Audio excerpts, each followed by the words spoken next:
نحمده ونصلي على رسوله الكريم اما بعد فاعوذ بالله من الشيطان الرجيم بسم الله الرحمن الرحيم رب اشرح لي صدري ويسر لي امري واحلل عقدة من لساني يفقهوا قولي. السلام علیکم ورحمۃ اللہ وبرکاتہ.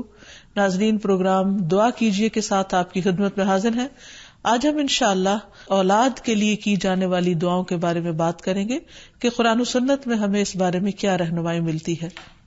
دعا ایسی چیز ہے جو انسان کی تقدیر کو بدل دیتی ہے. عام طور پر ہم اپنے خاندانی زندگی میں، گھریلو زندگی میں جب پریشان ہوتے ہیں تو ہم سمجھتے ہیں کہ شاید یہ مشکلات زندگی کا حصہ ہیں اور ان میں کبھی کوئی تبدیلی نہیں ہو سکتی. حالانکہ اللہ سبحانہ وتعالی کے لیے کسی بھی چیز کو بدلنا کچھ بھی مشکل نہیں. بعض اوقات ہمیں شیطان یہ وسوسہ ڈالتا ہے کہ یہ چیز تمہاری تقدیر میں لکھ دی گئی تھی، اس لیے اب اس سے کوئی نجات کا راستہ نہیں. حالانکہ حدیث میں واضح طور پر آتا ہے، رسول اللہ صلی اللہ علیہ وسلم نے فرمایا، کوئی چیز تقدیر کو بدل نہیں سکتی سوائے دعا کے، اور کوئی چیز عمر میں اضافہ نہیں کرتی سوائے نیکی کے. یعنی اگر انسان دوسروں کے ساتھ خیر و بھلائی کرتا رہتا ہے تو یہ چیز اس کے عمر میں اضافے کا ذریعہ بنتی ہے. جیسے کہ ہم نے پہلے بھی ذکر کیا تھا کہ دعا کی قبولیت کے لیے ضروری ہے کہ پہلے ہم اللہ سبحانہ وتعالی کی تعریف بیان کریں. اللہ سبحانہ وتعالی کی تعریف کے بے شمار کلمات ہیں جو نبی صلی اللہ علیہ وسلم نے ہمیں سکھائے ہیں. ان میں سے ایک یہ بھی ہے، مصعب بن سعد اپنے والد سے روایت کرتے ہیں کہ ایک اعرابی رسول اللہ صلی اللہ علیہ وسلم کی خدمت میں حاضر ہوا اور عرض کیا کہ یا رسول اللہ، مجھے ایسا کلام سکھائیں جسے میں پڑھتا رہوں. آپ نے فرمایا، کہو لا الہ الا اللہ وحدہ لا شریک لہ، اللہ اکبر کبیرا والحمد للہ کثیرا، سبحان اللہ رب العالمین، لا حول ولا قوۃ الا باللہ العزیز الحکیم.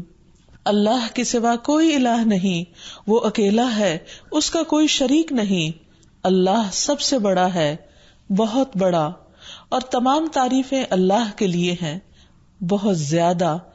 پاک ہے اللہ جو تمام جہانوں کا رب ہے، نہیں کوئی برائی سے بچنے کی ہمت اور نیکی کرنے کی قوت سوائے اللہ کے جو بہت زبردست حکمت والا ہے.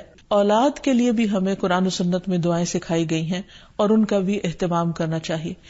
انسان اپنی زندگی میں اپنی بہترین کمائی اپنی اولاد ہی کو سمجھتا ہے، اور انسان اپنی زندگی کا بہترین سرمایہ اپنی اولاد پر خرچ کرتا ہے، اور اپنے بعد بھی ان کے لیے ہر طرح کی راحتیں اور نعمتیں چھوڑ کر جانا چاہتا ہے.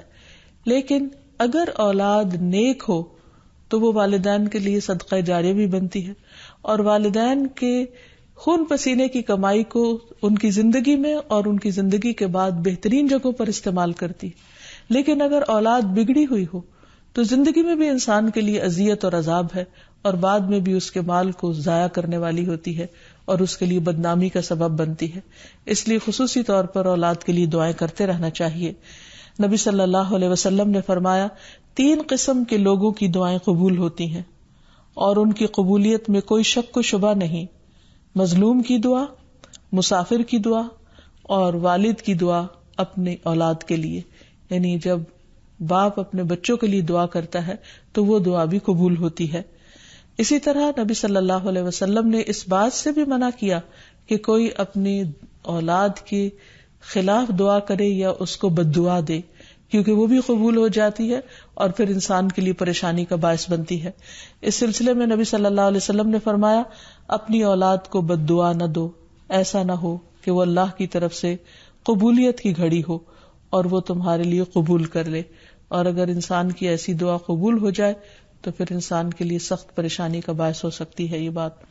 پھر اسی طرح یہ ہے کہ اگر کسی کی اولاد نہ ہو تو اس کے لیے بھی دعا سکھائی گئی ہے، اور وہ دعا ابراہیم علیہ السلام کی دعا ہے جس میں وہ کہتے ہیں، رب ہب لی من الصالحین، اے میرے رب مجھے نیک اولاد عطا فرما، صالح لوگوں میں سے عطا فرما. فبشرناہ بغلام حلیم، تو ہم نے اسے ایک بردبار بیٹے کی بشارت دی. یعنی اللہ سبحانہ وتعالیٰ نے ان کی دعا سن لی، اور یہ دعا بہت عرصے کے بعد سنی گئی تھی لیکن بہرحال سن لی گئی. ابراہیم علیہ السلام اللہ کے دوست تھے اور مستجاب الدعوات تھے، ان کی دعائیں قبول ہوتی تھی. لیکن یہاں یہ بات بھی پتہ چلتی ہے کہ دعا کی قبولیت کا مطلب یہ نہیں کہ جس وقت انسان منہ سے کوئی بات نکالے اسی وقت پوری ہو جائے. اس کی پورے ہونے میں بعض اوقات کئی سال گزر سکتے ہیں، جیسے ہم دیکھتے ہیں یوسف علیہ السلام کے واقعے میں، ابراہیم علیہ السلام اور دیگر پیغمبروں کے سلسلے میں. اور پھر ہم اس بارے میں یہ بھی دیکھتے ہیں کہ جس طرح ابراہیم علیہ السلام کی دعائیں قبول ہوئی تو انہوں نے اپنے رب کا اس پر شکر بھی ادا کیا اور فرمایا الحمد للہ الذی وہب لی علی الکبر اسماعیل و اسحاق ان ربی لسمیع الدعاء، کہ اللہ کا شکر ہے جس نے مجھے بڑھاپے میں اسماعیل اور اسحاق جیسی اولاد دی، بلا شبہ میرا پروردگار دعائیں سننے والا ہے. اور حقیقت یہ ہے کہ اللہ تعالیٰ پیغمبروں کی بھی سنتا ہے اور پیغمبروں کے علاوہ باقی لوگوں کی بھی دعائیں سنتا ہے. اس لیے اولاد کی طرف سے کبھی بھی مایوس نہیں ہونا چاہیے، نہ ہونے کی شکل میں بھی اور ہونے کے بعد ان کی نیکی اور خیر اور بھلائی کے سلسلے میں بھی. اور اس میں ہم دیکھتے ہیں کہ زکریا علیہ السلام کی بھی اولاد نہیں تھی تو وہ بھی بڑھاپے تک مایوس نہیں ہوئے اور دعا مانگتے رہے. اور اس سلسلے میں آتا ہے کہ وہ جب دعا مانگتے تو کہتے رب ہب لی من لدنک ذریۃ طیبہ انک سمیع الدعاء، کہ اے میرے پروردگار تو مجھے اپنے پاس سے نیک اور پاکیزہ سیرت اولاد عطا فرما، تو ہی دعا کا سننے والا ہے. یعنی پیغمبر ہمیشہ صرف اولاد کی دعا نہیں کرتے بلکہ نیک اولاد کی دعا کرتے ہیں. اولاد کا ہونا اللہ سبحانہ وتعالیٰ کا ایک بہت بڑا انعام اور بندے پر بہت بڑا احسان ہے. اسی لیے ہم دیکھتے ہیں کہ اولاد انسان کے لیے اگر نیک ہو تو راحت، رحمت، آرام اور چین اور آنکھوں کی ٹھنڈک کا ذریعہ ہوتی ہے. نبی صلی اللہ علیہ وسلم حضرت حسن اور حسین کو اپنے پھول کہا کرتے تھے کہ یہ دونوں میری دنیا کے پھول ہیں. ایک اور حدیث سے ہمیں پتہ چلتا ہے کہ اولاد انسان کی بہترین کمائی ہے. فرمایا ان اولادکم من اطیب کسبکم، تمہاری اولاد تمہاری سب سے بہترین کمائی ہے، بس اپنی اولاد کی کمائی میں سکھاؤ، یعنی وہ انسان کے لیے حلال ہے، جائز ہے. پھر اسی طرح بیٹیاں جو ہیں ان کی تعلیم و تربیت اور ان کی پرورش بھی ایک بہت خیر و بھلائی اور جنت کمانے کا ذریعہ ہے. لیکن اس کے ساتھ ساتھ یہ بھی یاد رکھنا چاہیے کہ اولاد ایک رسپانسبلٹی بھی ہے، ان کے بارے میں سوال بھی کیا جائے گا کہ ان کی تربیت کس طرح کی. پھر خصوصی طور پر اسے ماں کی ذمہ داری قرار دیا گیا، اگرچہ ماں اور باپ دونوں ذمہ دار ہیں، لیکن عورت سے اس کے گھر والوں یعنی اس کے بچوں کے بارے میں اس سے سوال ہوگا کہ اس نے ان کی تربیت کیسے کی. تو اس لیے ہم سب پر لازم ہے کہ ہم اپنے بچوں کی دینی اور دنیاوی دونوں طرح سے بہترین تربیت کرنے کی کوشش کریں. تو آخر میں ہم دیکھتے ہیں کہ جو دعائیں ہمیں خاص طور پر اولاد کے لیے مانگنی چاہیے وہ ان کی نیکی، تقوی اور اصلاح کی ہیں، پیدائش سے پہلے بھی اور بعد میں بھی. پیدائش سے پہلے رب ہب لی من الصالحین، کہ اے رب مجھے صالح اولاد عطا کر. رب ہب لی من لدنک ذریۃ طیبہ انک سمیع الدعاء، اے میرے پروردگار مجھے اپنی طرف سے نیک اور پاکیزہ اولاد عطا فرما، بے شک تو ہی دعا کا سننے والا ہے.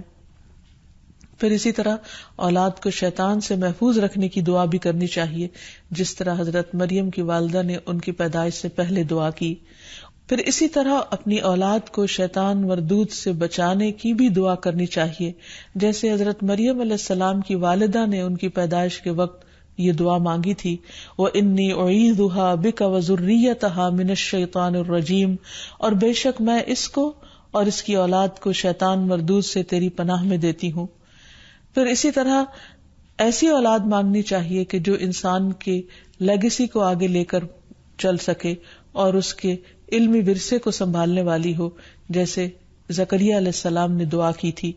پھر اسی طرح اولاد کے اللہ تعالیٰ کے راستے میں قبول ہونے کی بھی دعا کرنی چاہیے، جیسے حضرت مریم کی والدہ نے ان کے لیے دعا کی تھی کہ ربی انی نذرت لک ما فی بطنی محررا فتقبل منی، کہ اے میرے رب بے شک میں نے تیرے لیے اس کی نظر مانی ہے جو میرے پیٹ میں ہے کہ میں آزاد چھوڑ دوں گی، سو مجھ سے قبول فرما، بے شک تو سب کچھ سننے سب کچھ جاننے والا ہے. پھر اسی طرح اولاد کی دینی دنیاوی ضروریات پوری کرنے کی بھی دعا مانگنی چاہیے، جیسے ابراہیم علیہ السلام نے دعا کی تھی اے ہمارے پروردگار، میں نے اپنی اولاد کے ایک حصے کو تیرے قابل احترام گھر کے پاس ایسے میدان میں لا بسایا جہاں کوئی کھیتی نہیں، تاکہ وہ نماز قائم کریں۔ پروردگار، بعض لوگوں کے دلوں کو ان کی طرف مائل کر دے، انہیں کھانے کو پھل مہیا فرما، توقع ہے کہ یہ شکر گزار رہیں گے۔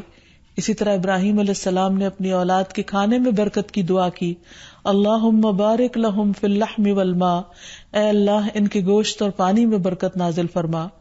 پھر اسی طرح اولاد کی فرما برداری کی بھی دعا کرنی چاہیے، ربنا وجعلنا مسلمین لک ومن ذریتنا امۃ مسلمۃ لک وارنا مناسکنا وتب علینا انک انت التواب الرحیم۔ اے ہمارے پروردگار، ہم دونوں کو اپنا فرما بردار بنا لے اور ہماری اولاد میں سے ایک جماعت پیدا کر جو تیری فرما بردار ہو، اور ہمیں اپنی عبادت کے طریقے بتلا اور ہماری توبہ قبول فرما، بے شک تو بڑا توبہ قبول کرنے والا اور نہایت رحم فرمانے والا ہے۔